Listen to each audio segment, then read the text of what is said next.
La grande majorité de la presse nationale de ce mercredi s'intéresse au bras de fer budgétaire qui oppose le gouvernement français et la Commission européenne.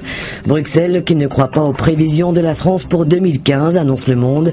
En effet, la Commission européenne prévoit une croissance française limitée à 0,7% pour 2015, alors que pour construire son budget, Paris a tablé sur 1%.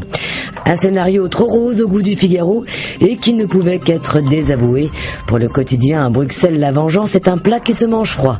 La Commission, qui mourait d'envie de sanctionner la France pour son laxisme budgétaire, avait été fermement invitée la semaine dernière à ne pas provoquer d'esclandre au nom des intérêts supérieurs de la diplomatie européenne.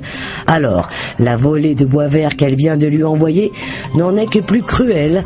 Au train d'escargot où vont les choses, explique-t-elle, sans plus d'égard, la France se prépare à un avenir sans croissance, mais plein de chômage et de déficit. Fin de citation. Mais pourquoi à Bruxelles comme à Berlin, on ne croit plus un traître mot de ce qu'avance la France? La faute à l'Union européenne, réplique Libération.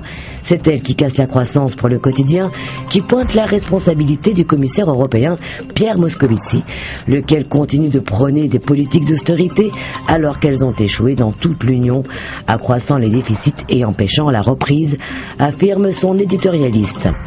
Même son de cloche du côté des Échos, le tout nouveau commissaire français va devoir, d'ici la fin du mois de novembre, trouver des accords avec ses anciens collègues du gouvernement si la France ne veut pas garder le bonnet d'âne de l'Europe. Le vieux continent n'en a apparemment pas fini avec la crise. Et même si la baisse du pétrole peut laisser espérer un effet sur la croissance des pays consommateurs, certains pays producteurs risquent d'en souffrir, estime Lacroix. C'est la dure loi de l'offre et de la demande.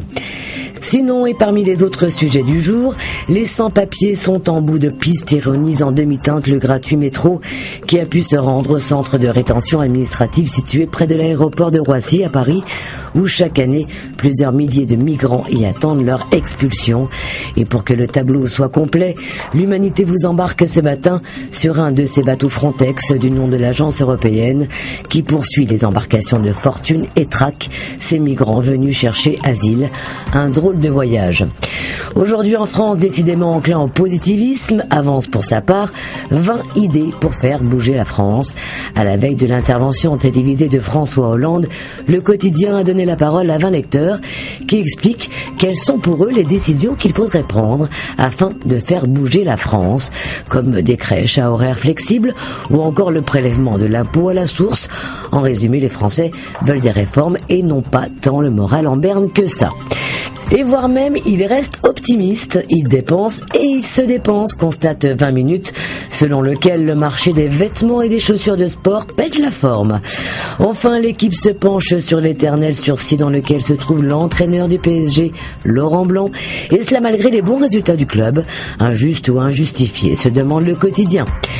Pour résumer la situation, une pointe d'humour dans ce monde de brutes avec le regard amusé de Plantu, parce qu'il vaut mieux en rire. Sur ce, très belle journée et selon la formule consacrée, bonne lecture.